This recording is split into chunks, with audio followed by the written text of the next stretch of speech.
Bueno, que Dios les bendiga en esta noche. Vamos a comenzar con el estudio.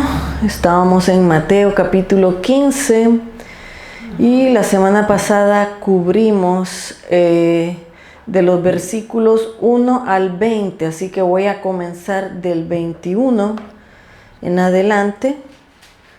La historia de el recuento de esta mujer cananea. Vamos a llegar aquí un segundito. Mateo capítulo 15, versículo 21. Bueno, lo que este capítulo, según comenté la semana pasada, ¿verdad? Se divide en, tenemos 5 secciones. Ya vimos 2. La semana pasada vimos del capítulo 15, del versículo 1 hasta el 20, y estuvo muy buena esa enseñanza. Si no la pudieron ver o estar aquí, está grabado arriba en YouTube. Vamos a comenzar a partir del versículo 21. Y dice aquí: partiendo de allí, Jesús se fue a las regiones de Tiro y Sidón. Versículo 22 dice aquí: entonces una mujer cananea que había salido de aquellos confines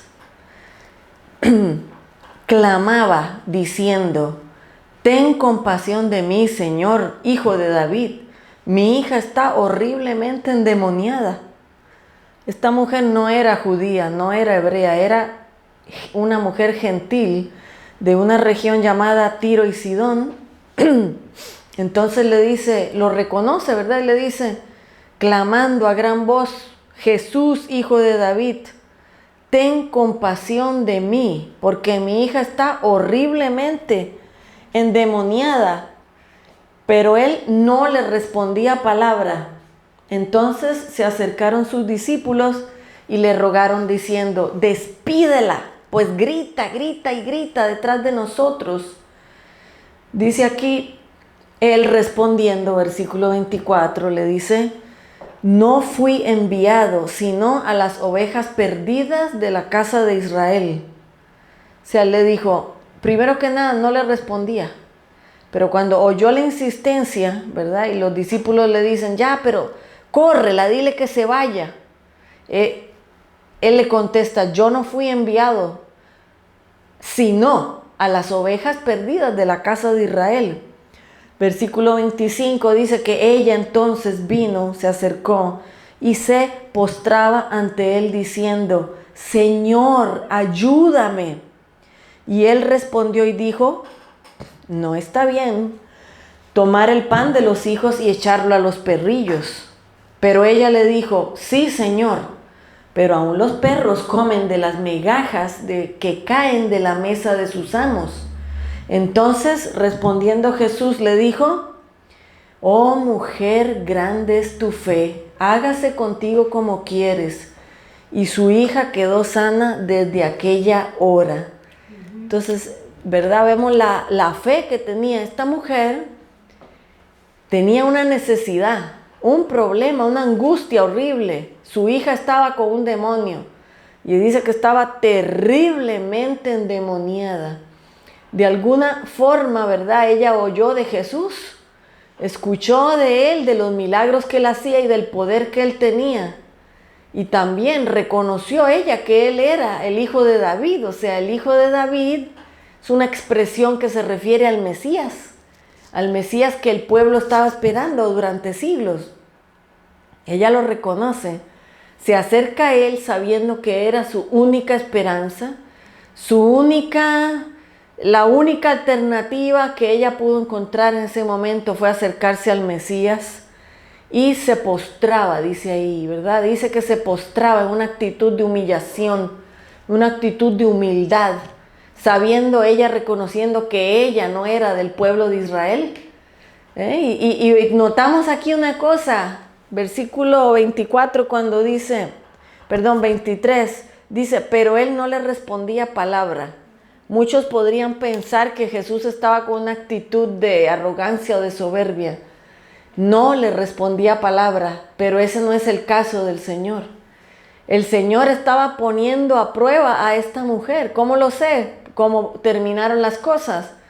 En el versículo 28 le dijo Jesús: oh mujer, grande es tu fe, ¿verdad? Dice aquí, hágase como tú quieras, porque grandísima es tu fe. No te importó ser gentil, no te importó no ser del pueblo de Israel, te atreviste y viniste a mí. Eso es lo que le quiso decir el Señor. Por eso el Señor no le respondía al principio.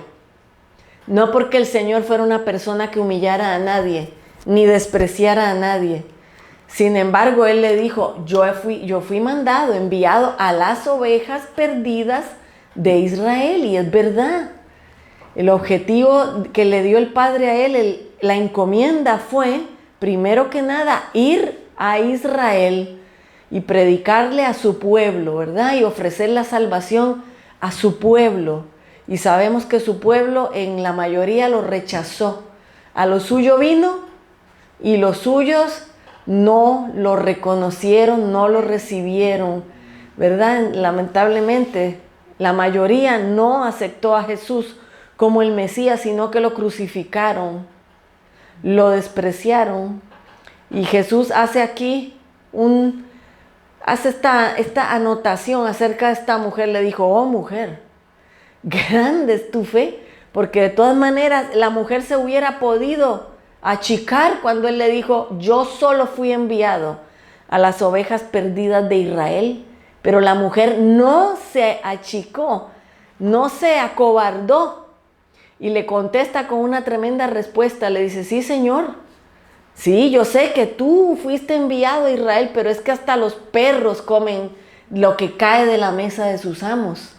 ¿Vieron? Allí eso sorprendió al Señor. Le dijo: oh mujer, exclamó el Señor, grandísima es tu fe.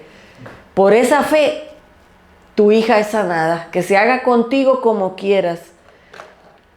Y dice allí, versículo 28, que su hija quedó sana desde ese momento. Desde esa hora la hija quedó sana, ¿verdad? Allí vemos el poder que sale de Cristo cuando nosotros actuamos con fe. Siempre y cuando que sea conforme a su voluntad, porque tampoco podemos nosotros torcerle el codo a Dios. Dios actúa conforme a su soberana voluntad y a su soberanía. Dice allí, versículos del 29 al 31, que bueno, él pasando de allí, dice allí, pasando de allí, Jesús llegó junto al mar de Galilea y subiendo al monte se sentó allí. Y se le acercaron grandes multitudes, versículo 30, dice aquí, y sanó, le traían a los cojos, lisiados, ciegos, mudos, a muchos otros, y los pusieron a sus pies y Él los sanó, ¿verdad? Él en su misericordia vino a sanar a todo ese montón de gente enferma. Versículo 31 dice que la gente se maravillaba de ver a los mudos hablando, a los lisiados sanados, a los cojos caminando y a los ciegos viendo, y glorificaron al Dios de Israel, ¿verdad? Aquí vemos la gran compasión del Mesías por su pueblo enfermo, por todas esas personas que estaban con grandes necesidades. Y aquí voy a hacer un pequeño comentario, ¿verdad? Sí, es verdad que Jesús sanó a muchos, no a todos, pero a muchos. Él sanó a multitudes. Sin embargo, hubo lugares donde Él llegó que no hizo ni una sola sanidad por la incredulidad de ellos. En el pueblo de Él, ¿se acuerdan cuál era? ¿De dónde era Jesús? ¿Dónde Él se crió? En Nazaret. Dice la Biblia que ahí no pudo hacer casi nada de milagros, excepto sanó alguno que otro, porque no creían en Él, eran incrédulos. Y Jesús en una ocasión les dijo: es cierto el dicho que nadie es profeta en su propia tierra, ¿verdad? Y no pudo hacer casi ningún milagro en Nazaret porque eran incrédulos. Decían: pero ¿no es este el hijo de José, el carpintero? ¿Y no está ahí sus hermanas y sus hermanos entre nosotros? ¿verdad? Y por incredulidad no pudo en ese lugar hacer mucho. Luego tenemos pasando al versículo 32, vemos la historia de la segunda multiplicación de los panes y de los peces. Ya habíamos visto en capítulos anteriores cuando él hizo la primera sanidad, ¿verdad? De la primera multiplicación que él hizo. Bueno, aquí se repitió de manera similar la historia y aquí dice que multiplicó el pan, los peces y dice que alimentó a 4,000 varones. No lo voy a leer versículo por versículo porque eso lo quiero resumir, estoy resumiendo, ¿verdad? Lo más importante para ir avanzando. Pero dice allí que sucede el mismo problema, ¿verdad? Estaban con hambre luego de que les predicó. Hace una multiplicación milagrosa de 7 panes y unos pocos pececillos y alimentó a 4,000, sin contar mujeres y niños. En la primera que él había hecho, ¿cuántos varones fueron los que alimentó? ¿Se acuerdan? 5,000 en la primera. Ahora en esta, 1,000 menos, pero siguen siendo un montón. Sumémosle las mujeres y los niños. Un montón, 10, 15,000, 20,000 personas que él hizo ese gran milagro, ¿verdad? Ahora aquí pasamos al capítulo 16. Vamos a ver.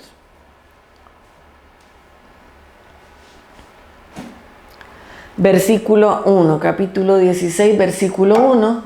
Y este capítulo 16 se divide, tenemos aquí aproximadamente 4 secciones. En los primeros versículos del 1 al 4 tenemos que los fariseos se le acercan a Jesús para tentarlo. Fariseos y saduceos. ¿Y qué querían? Que les mostrara una señal del cielo. Dice, versículo 1 dice, se acercaron los fariseos y saduceos. Recordemos que ellos eran los religiosos de la época de Jesús. Estaba la secta de los fariseos, que eran los más apegados a la ley de Moisés, los más rigurosos en cuanto a la ley, y estaban los saduceos, que quizá eran más liberales, no se apegaban completamente a las escrituras, porque ellos no creían en ciertas cosas que afirma la escritura.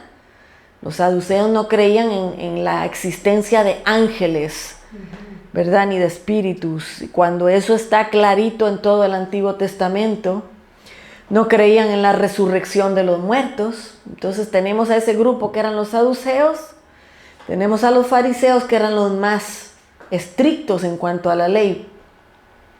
Pero también, en lugar de obedecer solo la palabra de Dios, obedecían reglamentos de hombres, doctrinas humanas, que ellos mismos habían ido agregando a través de los siglos, ¿verdad? Los rabinos, y no estaban apegados solamente a la palabra de Dios, como pasa hoy en muchas iglesias que se llaman cristianas, que no están apoyadas solamente en la escritura, Antiguo y Nuevo Testamento, sino que tienen doctrinas de hombres, reglamentos humanos, tradiciones, ¿verdad? Que no están en las escrituras o que quizá pertenecían al Antiguo Testamento y siguen aferrándose a ellas. Así que Jesús dice aquí, versículo 2, se le acercaron para tentarlo. Vea, no se le acercaban para otra cosa, solamente para molestarlo, porque lo envidiaban. Veían que Jesús les estaba quitando el protagonismo, ¿verdad? Y entonces lo que querían era matarlo. Dice aquí, él les respondió diciendo, ¿verdad? Porque le dijeron, danos una señal del cielo. No les bastaba ver los milagros que él andaba haciendo, no. Querían como los profetas del Antiguo Testamento, que a lo mejor Jesús mandara a que cayera fuego del cielo, como hizo el profeta Elías, ¿verdad? O como en otra ocasión, que se detuvo el cielo en un recuento del antiguo, se detuvo el sol. Ellos querían así, algo así como espectacular, algo del cielo, alguna señal, ¿verdad? No, todavía no podían entender que el poder que él tenía venía del Padre, haciendo él semejantes milagros, sanando ciegos, Y seguían con la incredulidad, así que no, dijeron, vamos a tentarlo con algo mayor. Vamos a ver qué hace, a ver que tire fuego del cielo, que haga algo. Y dice aquí, pero él les respondió diciendo, al atardecer dicen, habrá buen tiempo porque el cielo está enrojecido. Y al amanecer dicen, hoy habrá tempestad porque el cielo está enrojecido y sombrío. Saben discernir el aspecto del cielo, pero no pueden discernir las señales de los tiempos. Mira, el Señor les dijo, qué buenos que son ustedes para la meteorología. Interpretar, ¿verdad? Oh, sí, hoy va a llover, no, hoy va a estar, mira, va a estar así, hoy no va a salir el sol, porque sabían supuestamente, ¿verdad? Estaban atentos a todo eso. Y Jesús les dijo, pero no saben discernir.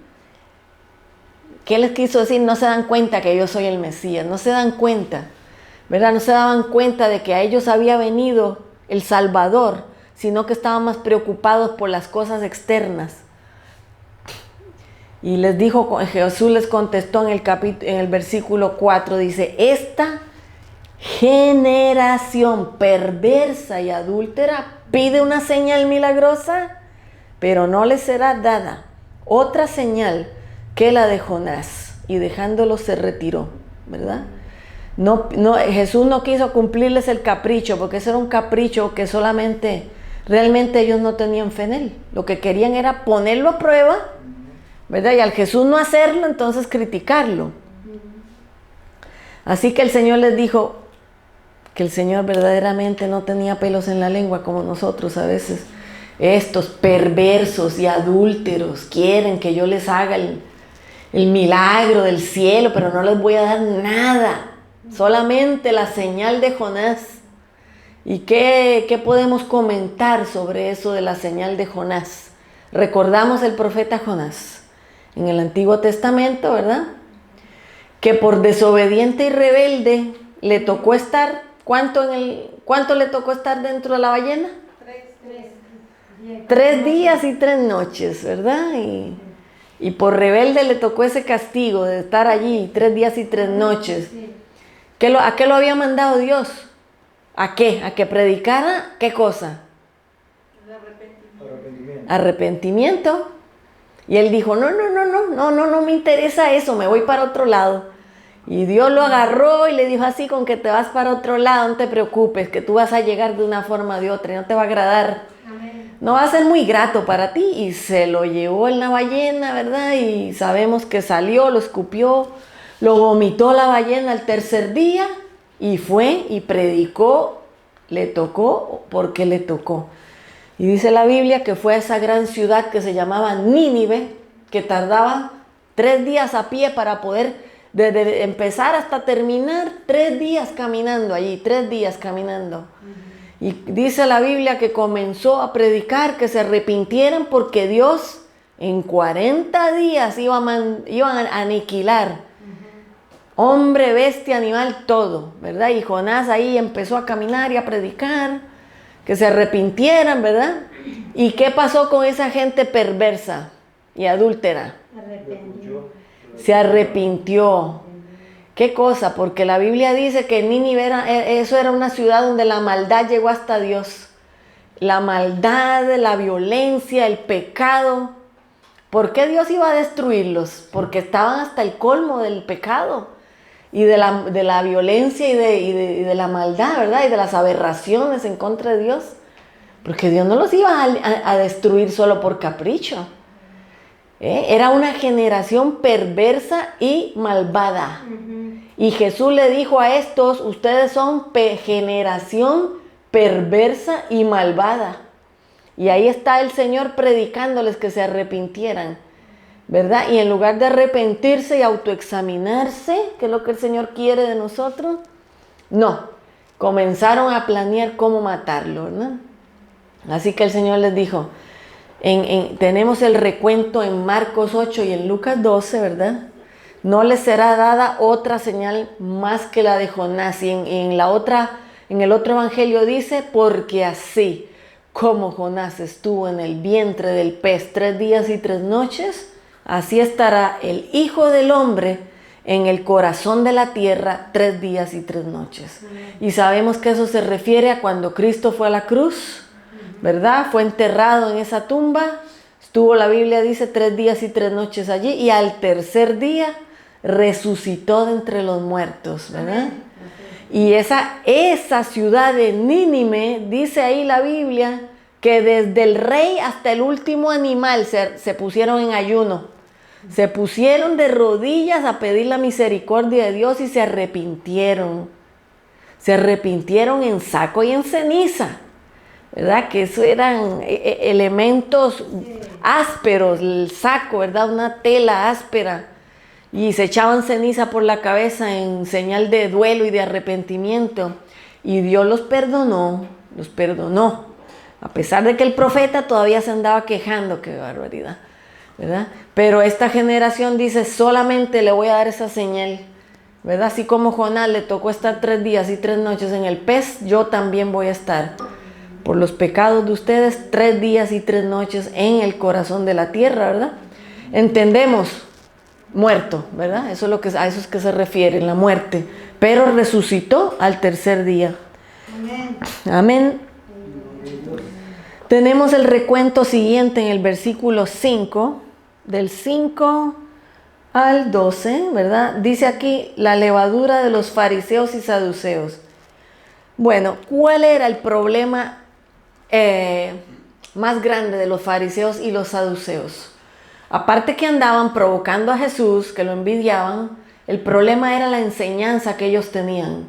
Era una enseñanza de doctrina falsa, contaminada. Unos por un lado eran legalistas y guardaban mandamientos que habían agregado a la ley de Dios, y los otros por otro lado eran liberales, ¿verdad? Se puede decir. Entonces ninguno de ellos se apegaba a la sana enseñanza. Así que resulta que dice aquí versículo 5, que dice, cuando llegaron a la otra orilla, los discípulos se habían olvidado de llevar panes. Y entonces, dice Jesús, les dijo, cuidaos y guardaos de la levadura de los fariseos y saduceos. Entonces ellos razonaban entre sí que no habían traído panes. Oh, ¿será porque no trajimos panes que el Señor está diciéndonos que nos guardemos de la levadura?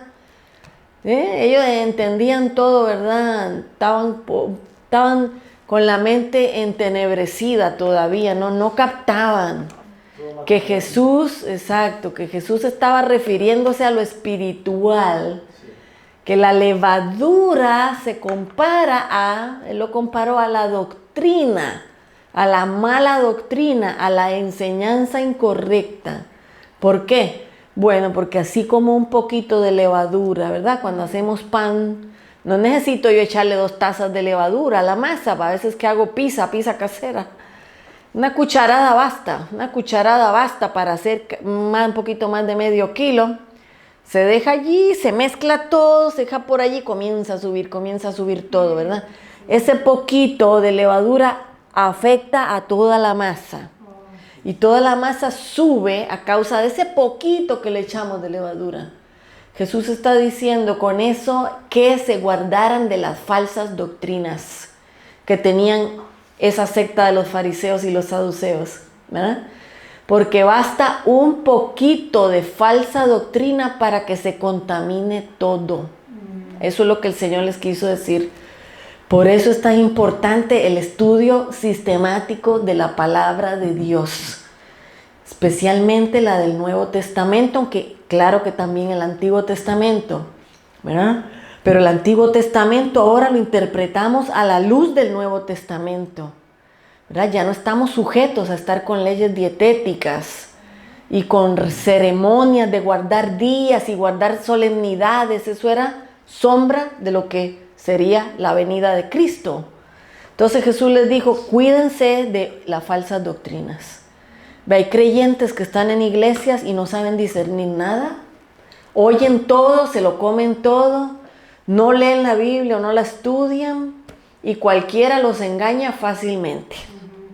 Un poquito, sí, mencionan a Jesús porque el falso profeta No va a decir y se va a presentar, buenas tardes, soy falso profeta, vengo a darles falsa doctrina. ¿Verdad que no? No, el falso profeta llega con gran astucia.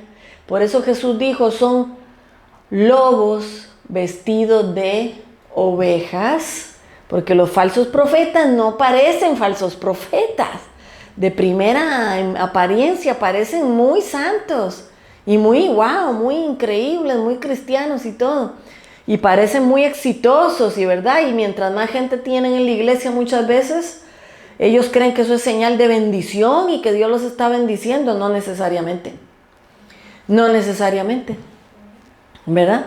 Y dice aquí el Señor les dijo, guárdense de eso. Porque el lobo rapaz no viene anunciando que es un lobo rapaz. ¿Cómo lo podemos detectar? Bueno, de muchas formas. Cuando esa persona que está parada ahí predicando, usted póngale atención. Los falsos profetas, todos tienen una característica en común. Al final todo gira en torno a ellos. Todo gira en torno a ellos. Tiran un versículo por aquí, tiran otro versículo por allá, hacen tremendo show, pero al fin siempre están centrados en ellos, en el líder, en él. Y terminan contando, solamente viven hablando de la vida de ellos. Y viven hablando de sus anécdotas, de sus experiencias y de sus viajes. Y andan hablando siempre cosas que, ¿verdad? En lugar de exaltar a Cristo, se exaltan a ellos mismos. Es una característica que casi nunca falla. Y les vemos ese glamour y les vemos ese supuesto y aparente éxito. Pero aquel predicador, pastor, evangelista, que en lugar de exaltar a Jesucristo, Pablo dijo, me he propuesto predicar solo a Cristo y a este crucificado. ¿Verdad? Este tiene que ser el centro de toda predicación, siempre exaltar a Cristo, que sea Él el que reciba alabanza y no el que está aquí parado, porque el que está aquí parado somos hombres y mujeres, pero aquel falso profeta siempre termina todo se centra como en ellos, en la atención sobre ellos. Esa es una de varias características, ¿verdad? Otra característica de los falsos profetas, ¿verdad? Es el amor desmedido por lo material. Y predican solo de la bendición, de la prosperidad y solo de lo que Cristo te puede dar. Y pacta con Cristo y Cristo te va a dar el triple y te va a dar al 100 por uno. ¿Verdad? ¿Será? Yo no veo eso aquí, la enseñanza de Jesús por ningún lado, ni tampoco los apóstoles. Ven y pacta y haz pacto con Dios. Dios no necesita nuestro dinero, ni tampoco podemos comprar a Dios con pactos y con promesas. Esos son características de los farsantes, de las falsas doctrinas y de los falsos profetas, que lo que quieren es enriquecerse a ellos mismos. Estamos aquí para predicar a Cristo y a Cristo crucificado, que sea Cristo el centro de nuestra enseñanza, porque sin Él no somos nada. Sin Cristo Jesús no hay nada, no hay salvación. Y esa es una de las características, de varias características de estos farsantes, ¿verdad? Y hoy abundan por todas partes. Están cundidos en el Facebook, en el YouTube, por todos lados. En estos días vino una señora que yo la atendiera a hacerle los taxes. Y me dio papel, ganó $1,000 en todo el año. Le digo, no señora, pues no le toca nada. Lamentablemente ganó muy poquito. Me sacó el papel de los diezmos de su iglesia. Bueno, había dado $4,500 del diezmo y de ofrenda. Le digo yo, disculpe señora, pero usted si no trabajó, ¿de dónde dio eso a esta iglesia? Y adivinen qué iglesia era. Para de sufrir. El pare de sufrir, ¿verdad? No sé si la han escuchado. Es iglesia que promete sanidades, milagros y de todo lo espectacular, pero lo único que están detrás es del dinero. Ojo, cuidado con esa secta de pare de sufrir, la que tiene el corazoncito. Y le digo yo, señora, pero mire, le voy a decir algo, tenga cuidado, en ese lugar se predica falsa doctrina. ¿Para qué? ¿Para qué? ¿Qué ofendida se ha dado? En ningún momento yo le hablé mal personal de nadie. Le dije, cuidado con esa doctrina, son falsas doctrinas. Pero en estas iglesias de estos falsos profetas, el profeta se hace como un ídolo. No le toques a su ídolo porque te matan, te comen vivo. Entonces siguen a hombres en lugar de seguir a Cristo. Esa es la característica de la mayoría de las sectas. La gente sigue al líder más que siguen a Cristo, más que seguir a Cristo. Y lo que el líder diga, eso es palabra santa. No importa que esté en contra de la Biblia, no importa que transgreda los mandamientos. Si lo dijo el profeta, si lo dijo el apóstol, ¿verdad? Si lo dijo la profetisa, la profeta, eso es más peso para esas personas que están en esos lugares que la palabra de Dios. Y tú les dices la palabra de Dios y no la quieren oír. Dijo el apóstol Pablo, porque vendrán en los últimos días, ¿verdad?, espíritus engañadores que predicarán falsas doctrinas, doctrinas de demonios, y la gente les va a fascinar. Les fascina ser engañados. Les fascina que los extorsionen, les fascina que los estafen. Yo sé por qué. Porque eso mismo es lo que traen en el corazón. Deseos de fama, deseo de prosperidad, deseo por lo material. Pero Jesús dijo, el que quiera venir en pos de mí, tome su cruz cada día. Niéguese a sí mismo y sígame. ¿Verdad? El camino de seguir a Cristo es un camino dificultoso. Sin embargo, de gran paz y bendición. ¿Verdad? Porque el Señor nos da una paz que no da este mundo. Pero el mensaje de la prosperidad y de ven y recíbelo, decláralo y decrétalo y recíbelo, son falsas doctrinas. Y esa es una de tantísimas, está terrible eso. Sí. Es un paréntesis.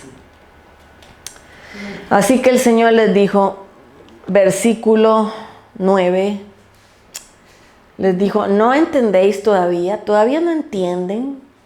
Dice, ni se acuerdan de los 5 panes para los 5,000 hombres y cuántas canastas recogieron, ¿verdad? Estaban embotados de la mente. ¿No entendéis que no os hablo acerca de panes, sino de guardaros de la levadura de los fariseos y los saduceos? Versículo 12. Entonces entendieron que no les habló de guardarse de la levadura del pan, sino más bien de la doctrina de los fariseos y saduceos. Era de lo que enseñaban estas gentes. Tenían su grupo de seguidores a base de falsa doctrina. Eso era lo que le preocupaba al Señor. La enseñanza errada y torcida y chueca que tenían los fariseos y los saduceos. Después de aquí pasamos al versículo 13. Y bueno, este es un tema bastante extenso. Recordamos la confesión de Pedro, ¿verdad? Dice allí, versículo 13. Fíjense aquí, vamos a ver a lo que me dé el tiempo. Cuando Jesús llegó a las regiones de Cesarea de Filipo, preguntó a sus discípulos diciendo, ¿quién dicen los hombres que es el Hijo del Hombre? ¿Verdad? Recordemos que el título de Hijo del Hombre es Jesús el que habla de él como Hijo del Hombre, ¿verdad? Se refiere a él. Les dice, ¿quiénes dice la gente que es el Hijo del Hombre? Les dijo, versículo 14 dice, ellos dijeron, unos Juan el Bautista, otros dicen que eres Elías y otros Jeremías o alguno de los profetas, ¿verdad? Señor, quería sacarles allí que ellos creían de él, ¿verdad? Unos dicen que tú eres Elías, otros que Jeremías, otros que un profeta. Versículo 15, y él les dijo, pero ustedes, ¿quién dicen que soy yo? ¿Verdad? ¿Quién para ustedes soy yo? Y respondió Simón Pedro y le dijo, tú eres el Cristo, el Hijo del Dios viviente. ¿Verdad? Pedro le dice, no, sí, tú eres el Mesías. Respondiendo Jesús, le dijo, versículo 17, bienaventurado eres, Simón, hijo de Jonás, porque no te lo reveló carne ni sangre, sino mi Padre que está en los cielos. Pedro tiene una revelación directa de parte del Espíritu Santo, ¿verdad? No, eso que él sacó y dijo, se lo reveló el Padre a él. Y Jesús le dijo, bendecido eres, bienaventurado, porque eso que acabas de decir no te lo dijo nadie, no te lo dijo ninguno aquí de tus compañeros, te lo dijo mi Padre que está en los cielos. Amén. Y yo también te digo, versículo 18, que tú eres Pedro, y sobre esta roca edificaré mi iglesia, y las puertas del Hades no prevalecerán contra ella. Estos versículos que acabo de leer han servido para gran controversia a través de los siglos en la iglesia romana, católica romana, porque ellos interpretan ahí equivocadamente que Jesús le dijo a Pedro que él es la roca y que sobre él edificaría su iglesia, pero no es así, es una mala interpretación. Ve, versículo allí donde Jesús le dijo, el 18, yo también te digo que tú eres Pedro y sobre esta roca, tú eres Pedro, y sobre esta roca edificaré mi iglesia y las puertas del Hades, o sea, del sepulcro, del infierno, no prevalecerán contra ella. A ti te daré las llaves del reino de los cielos. Todo lo que ates en la tierra será atado en los cielos, y todo lo que tú desates en la tierra habrá sido desatado en los cielos. ¿Verdad? Entonces, la iglesia romana dice que el primer papa fue Pedro, porque Jesús le confirió a Pedro, según ellos, autoridad, diciéndole que él era la roca sobre la cual Cristo edificaría su iglesia. Pero si leemos con cuidado el versículo, no dice, sobre ti edificaré mi iglesia. Imagínense, sobre un ser humano edificar la iglesia, eso es ilógico. Imagínense, Pedro, el que días después lo negó 3 veces, ¿qué sería de nosotros si Pedro fuera el fundamento? ¿Verdad? O de cualquier otro ser humano. ¿Qué sería? No. La roca es Él, es Cristo. Entonces eso es una fatal interpretación de la iglesia romana, y de allí ellos se han, ¿verdad?, sostenido de ese versículo para decir que Pedro fue el primer papa y por eso es la sucesión de los papas, y que el fundamento de la iglesia es el papa. ¿Por qué? Porque Pedro fue el primer papa, cuando aquí en ningún momento Jesús está diciendo, ni nombrándolo papa, ni diciendo que sobre él edificaría su iglesia. No. Cuando Cristo dijo sobre esta roca es un fundamento sólido. ¿Cuál es? Es lo que acaba de confesar Pedro, que tú eres el Mesías, el Hijo del Dios viviente. Esa es la roca, o sea que Jesús era el Mesías. Esa es la verdadera roca, no Pedro es la roca, no. Sí, yo pienso que si Jesús le dio esa orden a Pedro, Pedro hubiese hecho la iglesia a él. Él se hubiese proclamado papa, pero Pedro murió sin saber que iba a ser, que fue papa. Eso fue, con el tiempo se aprovecharon de eso y... Eso es así, claro que sí. Pedro no hizo nada. Pedro simplemente siguió, claro, fue uno de los apóstoles por gracia de Dios. Pedro entendió lo que... Él, después de que había resucitado, antes de ascender, ¿se acuerdan que le dijo, Pedro, ¿me amas? ¿Y qué le respondió él? Señor, tú sabes que te quiero. Pedro, ¿me amas? Señor, tú sabes que te amo. Y por tercera vez le dijo, Pedro, ¿de verdad me amas? Y se entristeció y le dijo, Señor, tú sabes todas las cosas. Tú sabes que te amo. Y Jesús, ¿qué le respondió? Apacienta mis ovejas, las 3 veces, cuida a mis corderitos, apacienta mis rebaños. Sí, en un recuento el apóstol Pablo dice que Pedro había sido enviado a los judíos y Pablo a los gentiles, pero en ningún momento Pedro se constituyó en un líder absoluto del cristianismo. No, él era igual junto con los otros apóstoles. A los cuales el Señor les encomendó la misión, ¿verdad?, de ir a predicar el evangelio a todas las regiones.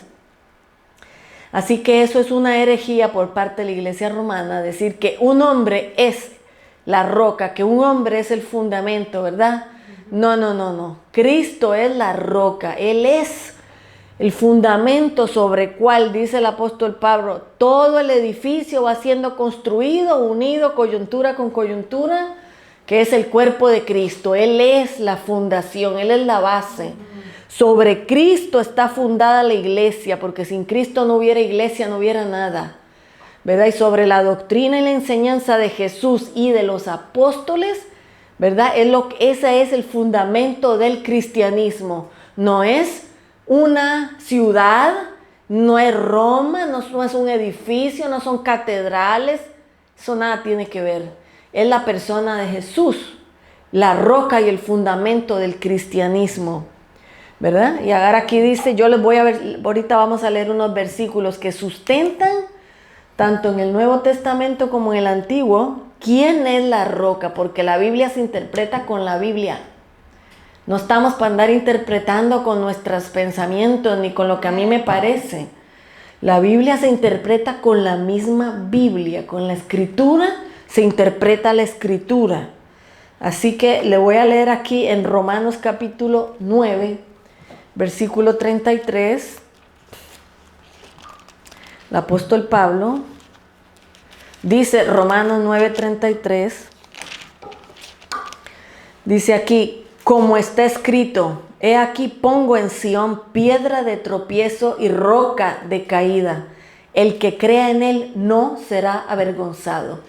Y Pablo está citando una escritura del Antiguo Testamento, Isaías capítulo 28, ¿verdad?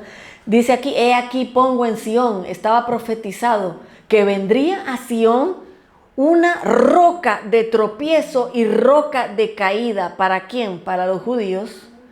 Y el que crea en él no será avergonzado. ¿Por qué fue piedra de tropiezo y por qué fue roca de caída? Porque él vino y no lo recibieron. Se escandalizaron y lo crucificaron. Él es la roca que ellos desecharon. Vamos a leer en 1 Corintios capítulo 10 versículo 4 otro versículo que dice quién es la roca, por si quedan dudas. 1 Corintios 10:4 dice, y todos, el apóstol Pablo dice aquí, bueno, voy a leer desde el 2, y en Moisés todos fueron bautizados en la nube y en el mar. Está hablando del Antiguo Testamento. Y todos comieron el mismo alimento espiritual. Versículo 4. Y todos bebieron la misma bebida espiritual, porque bebían de la roca espiritual que los seguía. Y la roca era Cristo.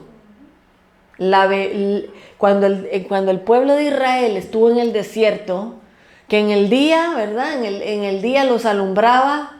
Pero en el día tenían la nube, que era la gloria de Dios, que los protegía de las inclemencias del desierto. En la noche tenían una columna de fuego.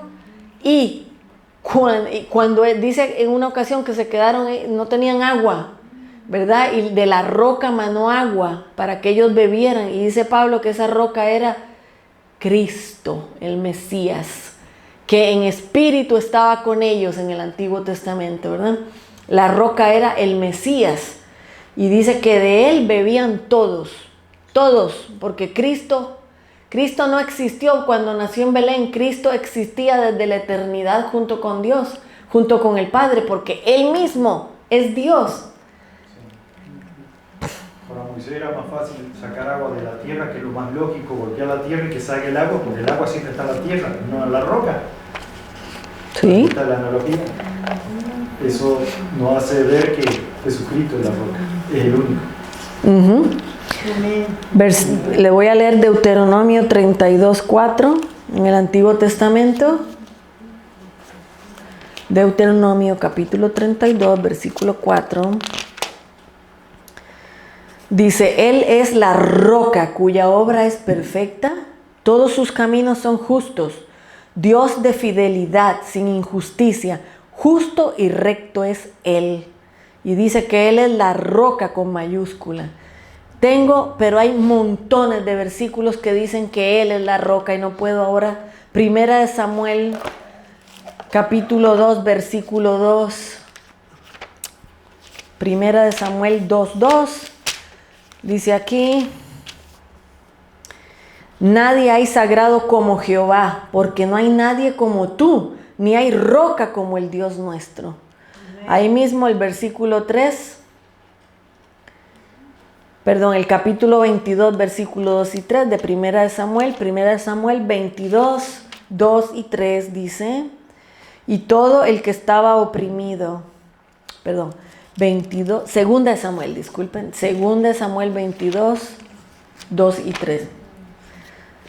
Me estaba yendo primera, pero es segunda de Samuel 22, 2 y 3 dice: Jehová es mi roca y mi fortaleza y mi libertador. Dios es mi roca, en él me refugiaré, mi escudo y el cuerno de mi salvación, mi alto refugio y mi salvador. De la violencia me libraste. Y el versículo ahí mismo 32 dice: porque ¿quién es Dios sino solo Jehová? ¿Y qué roca hay fuera de nuestro Dios? No existe. La única roca es Él, ¿verdad? Y sabemos que Jesucristo es Jehová. Jesús es el Jehová del Antiguo Testamento, ¿verdad? Entonces Él es la única roca existente, habida y por haber, y fuera de Él no hay otra.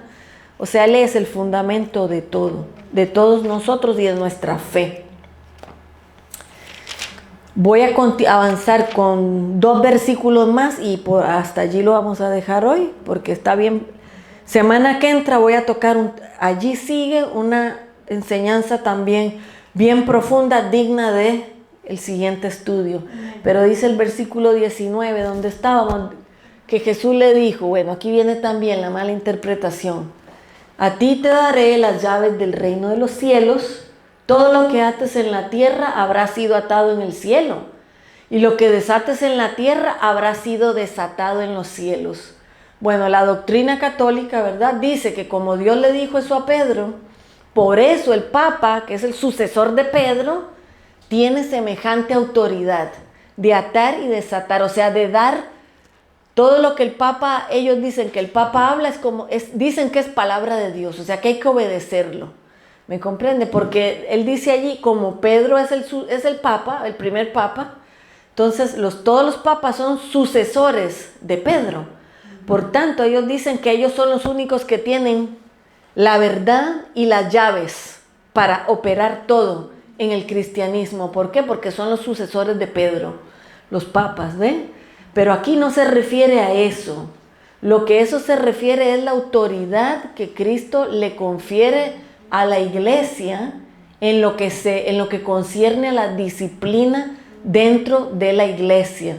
Porque en las iglesias tiene que haber disciplina tiene que haber orden, ¿verdad? Es un cuerpo de creyentes, pero Dios pone pastores que pastoreen los rebaños, las iglesias, y tiene que haber orden. Y a esto se refiere allí. No se refiere a Roma, ni al Papa, ni nada de eso. Lo que Jesús le quiso dar a entender es, ¿verdad? Dice: te daré las llaves del reino de los cielos, y todo lo que prohíbas en la tierra habrá sido prohibido en los cielos. Bueno, es una enseñanza muy profunda. Pero a lo que eso se refiere es a la autoridad que Dios confiere a aquellos a quien Él llama para pastorear a sus ovejas, ¿verdad? Porque tiene que haber orden en la iglesia. Y si en la iglesia surge un problema entre creyentes, ¿verdad?, es necesario resolverlo ahí en la iglesia, ¿verdad? Y Dios le concede la autoridad al que está encargado en esa iglesia, sea el pastor, ¿verdad?, para dirigir ese rebaño. Y el pastor debe, según las escrituras, lidiar con esa situación conforme a las escrituras, no conforme a lo que a esa persona le parece, sino conforme a lo que dice la escritura, ¿verdad? Eso sería un tema digno de una enseñanza completa, pero eso es a lo que se refiere. Por ejemplo, creo que un día lo había tocado yo en otra enseñanza que habíamos dado. Por ejemplo, en una iglesia surge un problema, ¿verdad? Allí entre dos familias, por poner un ejemplo. Se supone que se arregla el problema primero entre las personas que están sufriendo la ofensa, ¿verdad? ¿Quién tiene que intervenir allí? El pastor, los ancianos, la junta. ¿Qué pasó? Si cae alguien en pecado en una iglesia, ¿cuál es el deber del pastor? ¿Hacerse el tonto? ¿Hacerse el de la vista gorda y aquí no pasa nada y Dios es solo amor y nada más? No. Para eso están puestos los pastores, ¿verdad? Los ancianos de la iglesia, para que haya un orden y haya una disciplina. Tenemos varios casos en el Nuevo Testamento cuando el apóstol Pablo, iglesias que él había fundado, surgían problemas. En una ocasión surgió que una allí de los creyentes, no eran incrédulos, estaba teniendo una relación ilícita con su propia madrastra, ¿verdad? Y tremendo el asunto, ¿verdad? ¿Cómo iban a dejar eso pasar por alto? No, es que esas cosas no se pueden dejar pasar por alto. Como dijo el Señor, un poco de levadura leuda toda la masa. En una iglesia donde no se resuelven los problemas, eso contamina a los demás. ¿Por qué? Porque hay habladurías, hay murmuraciones, hay mal ejemplo.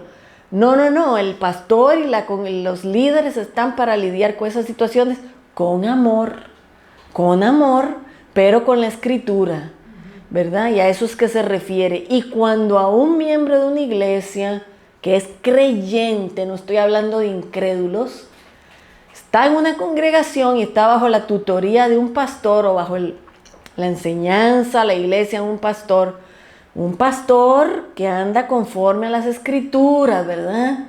Que quiere agradar a Dios y no al hombre. Pastores que son fieles a Cristo tienen que resolver esas cosas y no hacerse los locos, no hacerse los tontos, porque Dios para eso pone a pastores, para que el pastor sea el que resuelva eso, ¿verdad? Y si hay que disciplinar con amor, pero hay que hacerlo. Y hay que exhortar al que ha caído en pecado. ¿Para qué? ¿Para burlarnos de él? No, para que se arrepienta. Porque no se puede permitir, ¿verdad? En un cuerpo de Cristo, que el pecado esté rampante y abierto. No se puede permitir, ¿verdad? Porque todos podemos caer, todos fallamos. Pero la idea de ser creyentes en un cuerpo de Cristo es que haya un orden, que haya disciplina. Y mucha gente no les gusta que los disciplinen, ¿verdad? Cuando surge una situación y se ponen en rebeldía. ¿Saben qué? Si esa persona es creyente, lo que se decide en esa iglesia queda decidido en el cielo. A eso es que se refiere. Lo que decida ese pastor, líder, grupo de ancianos, si un hermanito, una hermanita está en pecado y no se quiere arrepentir y sigue de rebelde y no se quiere arrepentir, ¿verdad? Y no quiere hacer caso y se pone rebelde, Dios en los cielos está de acuerdo con lo que ese pastor y esa junta decida. Y Dios no va a pasar por alto si la persona no se arrepiente.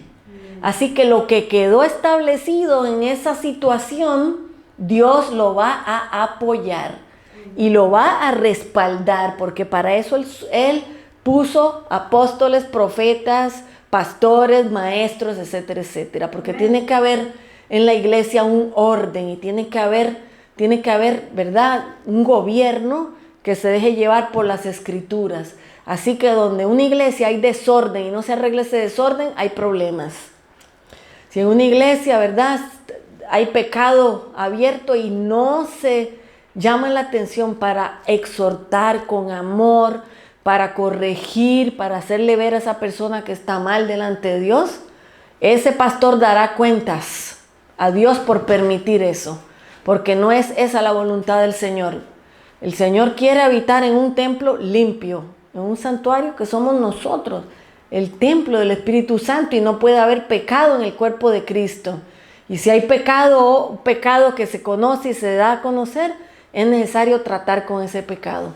Esa es la autoridad que Cristo delegó a los pastores y a los líderes en congregaciones de sana doctrina, donde estamos aquí para agradar a Cristo y no agradarnos unos a otros, aquí caernos todos muy bien.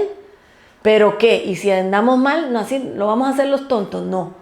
sino que hay que exhortar para llevar a un arrepentimiento, porque es lo que Dios quiere, restaurar, ¿verdad? El que cree estar firme, cuidado que no caiga, dice la Biblia, podemos caer, ¿verdad? Pero si tú estás firme, con amor restauras a tu hermano, con amor se restaura, se corrige, ¿para qué? Para el bienestar de esa misma persona y del cuerpo de creyentes, para que haya una iglesia sana, una comunión sana entre todos, ¿verdad? Pero no se puede permitir el pecado abierto y expuesto y dejarlo así, porque Dios va a pedir cuentas.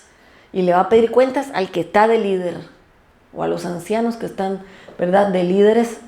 Hay que hacerlo así. Ahora mucha gente, por lo que yo he podido escuchar y ver a través de los años, ¿verdad?, les llaman la atención, se enojan y se van. Creen que al irse de esa iglesia se acabó el problema. ¿Saben qué? Lo que se resolvió en esa iglesia, persigue a esa persona, no le hace donde se vaya. Dios honra al que le es fiel, al que es fiel Dios lo honra, y lo que se decide allí, ese hermano o hermana están de rebeldes, aunque se vayan a otra iglesia, les sigue el problema hasta que no se resuelva. A eso es a lo que se refiere.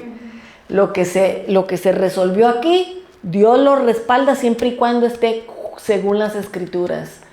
Y si el rebelde no se quiere arrepentir, aunque se vaya, va a cargar con su culpa.